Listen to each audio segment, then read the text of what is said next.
guys, andito ngayon tayo sa aking SeaBank dashboard. So bali, doon sa previous video ko, pinakita ko sa inyo kung paano mag-activate ng SeaBank credit. So ngayon naman manghiram tayo sa SeaBank. So meron akong available credit na 30,000 kasi yun yung na-approve na SeaBank credit sa akin nung nag-apply ako. SeaBank credit, 2.95% interest. So monthly po yun ha, monthly interest na 2.95%. Click natin yung SeaBank credit.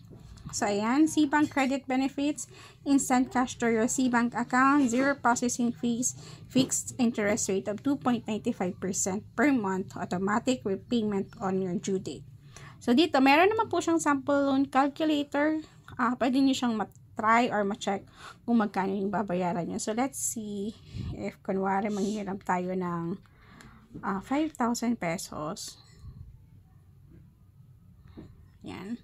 So, dito, yung monthly installment niya is 1.8, 6 months, 980, and up to 12 months na 564.17. So, nasa sa inyo yan kung magkano yung hihiramin nyo.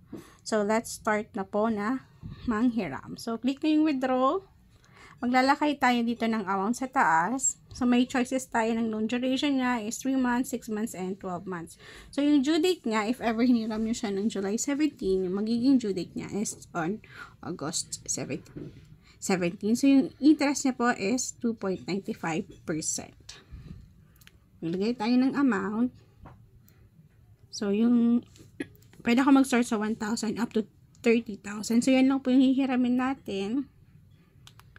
And then, kung 3 months, makikita nyo na dyan yung monthly installments nyo, 6 months, and 12 months.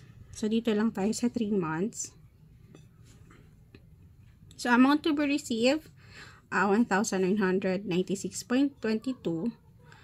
Yung processing fee niya po is free, pero meron kayong bayaran na documentary stamp tax. So, yung documentary stamp tax niya is 3.78.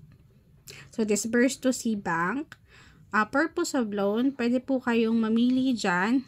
Meron naman kayong mga pagpipilian. So, madali na lang siya.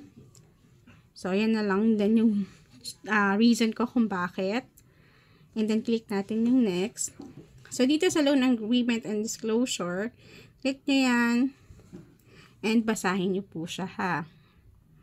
So, medyo mahaba. Take time na magbasa. So, daily late penalty interest is 0.17%. So, ayan ha, basahin nyo siya.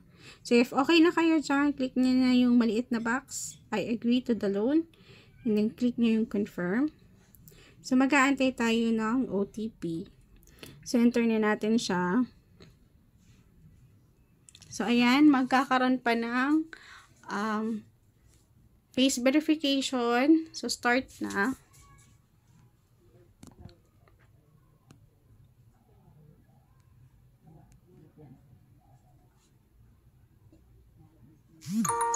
So, ayan, your loan has been disbursed successfully. So, 1,996.22.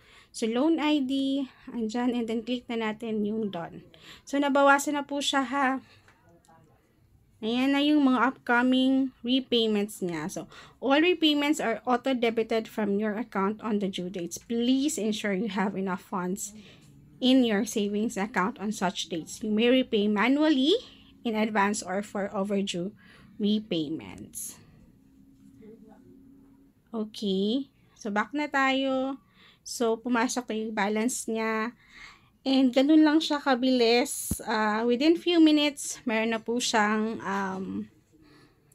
na-disperse na po sa ating pong SeaBank account. So, kung pwede nyo na po siyang i-transfer sa inyo pong preferred na pag-withdrawhan na bank, or kung meron na kayong SeaBank card, mas madali po siya. So, that's it. I really do hope na katulong ko sa inyo. If you do have questions po, feel free na i-leave ang inyong katanungan sa ating comment section or message na po ako sa Facebook page. Again po ha, hindi pa po lahat nabibigyan ng access sa SeaBank credit. So, antay-antay lang po tayo. Thank you po and have a nice day.